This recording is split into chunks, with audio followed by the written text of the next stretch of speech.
তো আজ আমি যে বিষয়টি নিয়ে কথা বলতে চাই, এমন একটি সিক্রেট উপাদান যার মাধ্যমে আমরা আল্লাহর নিকট যা ইচ্ছা তাই চাওয়ার সামর্থ্য অর্জন করতে পারি। আমরা সবাই বিভিন্ন জিনিস আল্লাহর কাছে চাই, আর সেটা হতে পারে আল্লাহ এবং বান্দার মাঝে একান্ত গোপন কোনো ব্যাপার। আপনি যদি আসলেই আল্লাহর নিকট থেকে আপনার দোয়ার উত্তর আশা করেন, তাহলে কিছু শর্ত আগে পূরণ করতে হবে। আর তার মাঝে অন্যতম একটি গুরুত্বপূর্ণ ব্যাপার যা কোরআনের সর্বত্র বিশেষ জোর দেওয়া হয়েছে, তা হলো আমাকে এবং আপনাকে সবার আগে আল্লাহর নিকট নিঃশর্ত ক্ষমা চাইতে হবে। তার নিকট কোনো কিছু চাওয়ার পূর্বে আপনাকে ক্ষমা চাইতে হবে। আপনাকে ক্ষমা চাইতে হবে। আমার আপনার যে প্রয়োজনগুলো আছে সেগুলো চাওয়ার পূর্বে আমাদেরকে আল্লাহর নিকট পরিপূর্ণ আন্তরিকতার সাথে ক্ষমা চাইতে হবে। এটা শোনার পর আপনি হয়তো জিজ্ঞেস করতে পারেন, ক্ষমা চাওয়ার জন্য কোন দোয়া পড়তে হবে, বা ক্ষমা চাওয়ার জন্য শ্রেষ্ঠ দোয়া কোনটি? মানুষ বিভিন্ন অকেশনে বিভিন্ন রকমের দোয়া পড়ে। যেমন কোনো সন্তান সম্ভবা মা এসে জিজ্ঞেস করে, কিছুদিনের মধ্যে আমার বাচ্চা হবে, এখন আমার বাচ্চার জন্য কোন দোয়াটি আমি পড়তে পারি? অথবা কেউ একজন এসে বলতে পারে যে আমি চাকরির ইন্টারভিউ দিতে যাচ্ছি, কোন দোয়াটি আমি এখন পড়তে পারি? আমাকে বিশেষ বিশেষ সময় উপলক্ষে বিশেষ বিশেষ দোয়া প্রদান করুন। আমি আপনাদের বলছি, বিশেষ সময়ের ওই দোয়াগুলো অবশ্যই গুরুত্বপূর্ণ, কারণ সেগুলো পবিত্র এবং আল্লাহর কাছ থেকে অবতীর্ণ। কিন্তু সকল সমস্যার ক্ষেত্রে কমন দোয়া হলো, যে একটি দোয়া আপনার সকল সমস্যা দূর করবে, তা হলো সত্যিকার অর্থে আল্লাহর নিকট ক্ষমা প্রার্থনা করা। নূহ আলাইহিস সালাম তার জাতিকে আল্লাহর নিকট ডেকেছিলেন 9শত বছরেরও বেশি সময় ধরে। তিনি তাদের নিকট অবিরাম দাওয়াত দিয়ে গেছেন।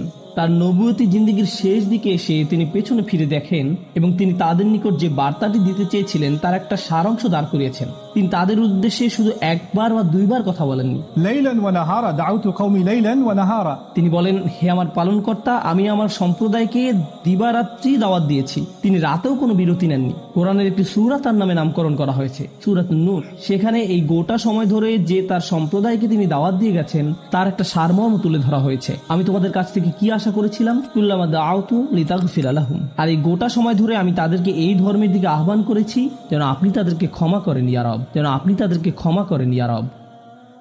আমি ঠিক এই কথাগুলো তাদের বারবার বলেছি, বারবার বলেছি। ফাকুলতু ইস্তিগফারু রাব্বাকুম। অতঃপর বলেছি, তোমরা তোমাদের পালনকর্তার ক্ষমা প্রার্থনা করো। ইন্নাহু কানা গফফারা। নিশ্চয়ই আল্লাহ হলেন এমন সত্তা যিনি বারবার ক্ষমা করতে থাকেন, বারবার ক্ষমা করতে থাকেন। এরপর তিনি যা বলছেন তা খুবই অসাধারণ। আমি চাই আপনারা এই বিষয়টা উপলব্ধি করুন যে তিনি কোন ধরনের মানুষগুলোর উদ্দেশ্যে কথা বলছিলেন। তিনি ইতিহাসের অন্যতম খারাপ একটা সম্প্রদায়ের উদ্দেশ্যে কথা বলছিলেন। নূহ আলাইহিস সালামের সম্প্রদায়কে পৃথিবীর অন্যতম চরম অবাধ্য জাতিগুলোর একটি হিসেবে বর্ণনা করা হয়েছে। সূরাতুজ জারিয়াতে আল্লাহ বিভিন্ন জাতি সম্পর্কে বর্ণনা করেছেন যারা আল্লাহর বিরুদ্ধে, তাদের নিকট প্রেরিত রাসূলদের বিরুদ্ধে বিদ্রোহ ঘোষণা করেছিল, ফলে তাদের ধ্বংস করে দেয়া হয়েছিল। সূরা আন-নাজমে যখন নূহ আলাইহিস সালামের জাতির কথা আসলো, তিনি বললেন, ওয়া কওমু নূহিন মিন ক্বাবলু ইন্নাহুম কানু হুম আযলামু ওয়া আতগা। আর পূর্বে নূহের কওমকেও, নিশ্চয়ই তারা ছিল অতিশয় জালিম এবং চরম অবাধ্য। বিষয়টা যৌক্তিক মনে হয়। অন্য সকল নবীর মতো শুধু এক প্রজন্মের জন্য তাদের নবী ছিলেন না, প্রতি শতাব্দীতে ৩-৪ প্রজন্ম মানুষের জন্য শতাব্দীর পর শতাব্দী ধরে তাদের একজন নবী ছিল। প্রতি ২০ বছর পর পর নতুন নতুন প্রজন্মের আবির্ভাব ঘটে, আর নূহ আলাইহিস সালাম এটা দেখেছিলেন শতাব্দীর পর শতাব্দী ধরে। প্রতি ২০ বছর পর পর নতুন নতুন প্রজন্মের আবির্ভাব ঘটে, তিনি ৪০ থেকে ৫০ প্রজন্মের মানুষদের দেখেছিলেন, আর তারা সবাই তাকে প্রত্যাখ্যান করেছিল। আর তিনি সকল প্রজন্মকে একই দাওয়াত দিয়ে যাচ্ছিলেন। একটি উদ্দেশ্যকে সামনে রেখে আমি এই বিষয়টির উপর আলোকপাত করছি। তিনি চরম অবাধ্য এক জাতির উদ্দেশ্যে কথা বলছিলেন। তাদের নিকট তিনি কি প্রস্তাব তুলে ধরেন? কি প্রস্তাব তুলে ধরেন? তিনি বলেন, ইস্তিগফারু রাব্বাকুম, তোমাদের রবের ক্ষমা প্রার্থনা করো। ইন্নাহু কানা গফফারা। তোমরা বারবার আল্লাহর অবাধ্যতা করছিলে, তিনি বারবার ক্ষমা করতে থাকেন। তোমরা বারবার আল্লাহর অবাধ্যতা করছিলে, আল্লাহ বারবার ক্ষমা করতে থাকেন। কিন্তু তার প্রস্তাব এখানেই থেমে থাকেনি। তিনি বলেন, ইউরসিলুস সামাআ আলাইকুম মিদরারা। এখানে ইউরসিলু হলো জওয়াবে আমর। এর মানে হলো, যদি তোমরা তার নিকট ক্ষমা প্রার্থনা করো তাহলে আল্লাহ তোমাদের জন্য আসমানের দরজা খুলে দিবেন, আর এটা তোমাদের উপর অজস্র ধারায় করুণা বর্ষণ করবে। এর দ্বারা বৃষ্টিও বোঝানো হতে পারে, কিন্তু পরিহাসের বিষয় হলো এখানে বৃষ্টি দ্বারা বন্যা ইঙ্গিত করা হয়নি, যদিও সব শেষে বন্যা কবলিত হয়েছিল নূহ আলাইহিস সালামের জাতি। এই আয়াতে আল্লাহ ভিন্ন ধরনের বৃষ্টির কথা বলেছেন। যদি তারা ক্ষমা প্রার্থনা করত, যে বৃষ্টি তাদের ধ্বংস করে দিয়েছিল সেই বৃষ্টি হতে পারত তাদের জন্য জীবন আহরণকারী। তারা বৃষ্টির জন্য প্রার্থনা করেনি, তারা বৃষ্টির জন্য প্রার্থনা করেনি।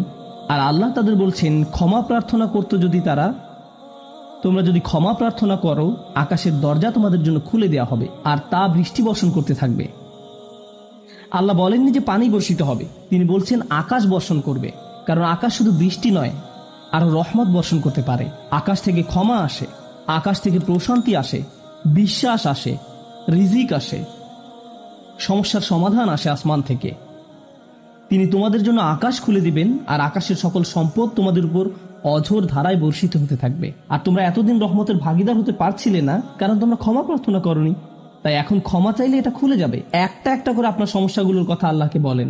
আপনার এমনও সমস্যা থাকতে পারে যেটার কথা আপনি নিজেও জানেন না, কিন্তু আল্লাহ জানেন। আমি আর আপনি যদি সত্যিকার অর্থে আল্লাহ নিকট ক্ষমা চাইতে পারি, তাহলে ওই অজানা সমস্যাগুলো স্বর্গীয় হস্তক্ষেপে সমাধান হয়ে যাবে। ইউরসিলুস সামা আলাইকুম মিদরারা। আল্লাহ সুবহানাহু ওয়া তাআলা এখানেই থেমে যাননি। আপনি কার জন্য ক্ষমা চাচ্ছেন? আপনার নিজের জন্য। ইস্তাগফিরু রাব্বাকুম, তোমরা নিজেদের জন্য ক্ষমা প্রার্থনা করো। আল্লাহ বলেন, ওয়ায়ুমদিদকুম বিআমওয়ালিন ওয়া বানিনা, তোমাদের ধন সম্পদ, তোমাদের সন্তান সন্ততি বাড়িয়ে দেওয়া হবে। তিনি ধন সম্পদ এবং সন্তান সন্ততি দিয়ে তোমাদের ঐতিহ্যকে সমৃদ্ধ করে দিবেন। এমন সম্পদ নয় যা আপনাকে আল্লাহর কাছ থেকে দূরে সরিয়ে দিবে, কারণ এই টাকা দেওয়ার কথা এসেছে আপনার ক্ষমা চাওয়ার প্রেক্ষাপটে। তিনি আপনাকে ভালো অর্থ দিবেন যা আপনার জন্য দুনিয়াতে এবং পরকালে কল্যাণ নিয়ে আসবে। তিনি আপনাদের ভালো সন্তান দান করবেন, যারা আপনার জীবিত থাকা অবস্থায় ভালো কাজ করবে, তারা আপনাদের সম্মান করবে, ভালোবাসা দেখাবে, আনুগত্য করবে, আপনি তাদের দেখে গর্বিত হবেন। এমনকি আপনি এই দুনিয়া ছেড়ে চলে গেলেও তারা ভালো কাজ করতে থাকবে, যা সাদাকায়ে জারিয়া হিসাবে আপনার আমলনামায় এসে যোগ হবে। আল্লাহ আপনাকে এই সব কিছু দান করবেন। প্রসঙ্গত এই দুই শব্দ, অর্থ এবং সন্তান সন্ততি, ইন্নাহুম আসাউনি ওয়াত্তাবাউ মান লাম ইয়াজিদহু মালুহু ওয়া ওয়ালাদুহু ইল্লা খাসারা, আমার সম্প্রদায় আমাকে অমান্য করেছে আর অনুসরণ করেছে এমন লোককে যার অর্থ ও সন্তান সন্ততি কেবল তার ক্ষতি বৃদ্ধি করেছে। কিন্তু আপনার ক্ষমা চাওয়ার পরে আল্লাহর পক্ষ থেকে যে ধন সম্পদ এবং সন্তান সন্ততি আসে, তা আপনার জন্য শুধু কল্যাণই নিয়ে আসে। একই ধন সম্পদ এবং সন্তান সন্ততি, পার্থক্য হলো এখন তাদের উপর আল্লাহর ক্ষমা ও রহমত রয়েছে। বিষয়টা এমন যেন তারা দূষিত হয়ে গিয়েছে, যতক্ষণ না আল্লাহ তার ক্ষমার মাধ্যমে তাদের পরিশুদ্ধ করেন। আল্লাহর নিকট ক্ষমা প্রার্থনা করলে কত শত পথ আপনার জন্য খুলে যাবে। আসমানের দরজা আপনার জন্য এমন ভাবে খুলে যাবে যে আপনি কল্পনাও করতে পারবেন না। আপনি সবকিছু আরো ভালোভাবে বুঝতে পারবেন। আপনার ব্যক্তিগত সমস্যাগুলো দূর হতে শুরু করবে। উদাহরণস্বরূপ রাগের কথা ধরা যাক। রাগ হওয়া থেকে মুক্তি পাওয়া আসলেই অনেক কঠিন। বহু মানুষ খুবই সমস্যাপূর্ণ জীবনযাপন করে, খুব অল্পতেই রেগে যান, কিছু একটা তাদের সামান্যতেই ক্রোধান্বিত করে, আর তারা এর সাথে লড়াই করতে পারেন না। তারা তাদের এই সমস্যাটা বুঝতে পারেন, কিন্তু নিজের কাছে অসহায় হয়ে পড়েন এবং মনে মনে ভাবেন, না, আমার পক্ষে এই রাগ হওয়া থেকে মুক্তি পাওয়া সম্ভব না। হুদায়বিয়ার সন্ধির সময় সাহাবীরা খুবই রাগান্বিত হয়ে পড়েছিলেন। তাদের রাগ দূর করা সম্পর্কে আল্লাহ কি বলছেন? তিনি বলছেন, ওয়া আনজালাস সাকিনাতা ফি কুলুবিল মুমিনিন, তিনি আকাশ থেকে বিশ্বাসীদের অন্তরে প্রশান্তি নাজিল করলেন। প্রশান্তি আমাদের নিজেদের কাছ থেকে আসে না, আমরা নিজেদের প্রশান্ত করতে পারি না। মুসা আলাইহিসসালামের মা ভয়ে টেনশনে প্রায় মারা যাচ্ছিলেন, যখন তার ছোট শিশু একটা বক্সে বন্দি করে পানিতে ভাসিয়ে দিলেন। লাউলা আর রাবাতনা আলা কলবিহা, যদি আমি তার হৃদয়কে দৃঢ় করে না দিতাম। তার নিজের পক্ষে সে অন্তরকে দৃঢ় করা সম্ভব ছিল না। ঐশ্বরিক হস্তক্ষেপ বললে এটা ব্যাপার আছে। আল্লাহ তার অন্তরকে দৃঢ় করেছিলেন, যা আমাদেরকে আমাদের ব্যক্তিগত দুর্বলতা এবং প্রবণতা থেকে সুস্থ হতে সাহায্য করে। কিছু কিছু মানুষ অশ্লীলতার প্রতি খুবই আকৃষ্ট হয়ে পড়ে, কেউ কেউ ক্রোধ নিয়ন্ত্রণ করতে পারে না, আবার কেউ কেউ মারাত্মক লোভী, সবসময় শুধু টাকা পয়সা নিয়ে চিন্তামগ্ন থাকে। তারা এইসব থেকে বের হয়ে আসতে চায়, কিন্তু নিজেদের সাথে যুদ্ধ করে পারে না। এই সব সমস্যার সমাধান আসে আল্লাহর পক্ষ থেকে।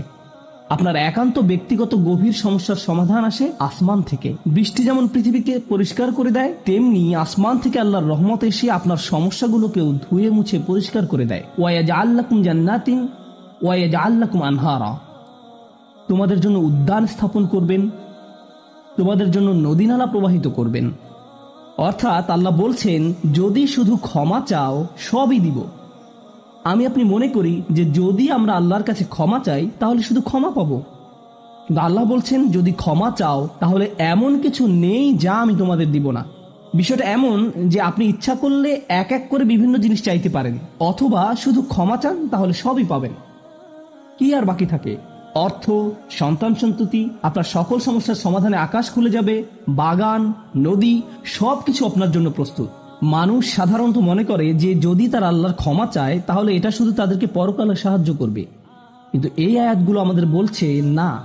এই আয়াতগুলো আমাদেরকে বলছে যে না, আল্লাহ শুধু আমাদেরকে পরকালেই সাহায্য করবেন তা নয়, তিনি আমাদেরকে এই দুনিয়াতেও সাহায্য করবেন।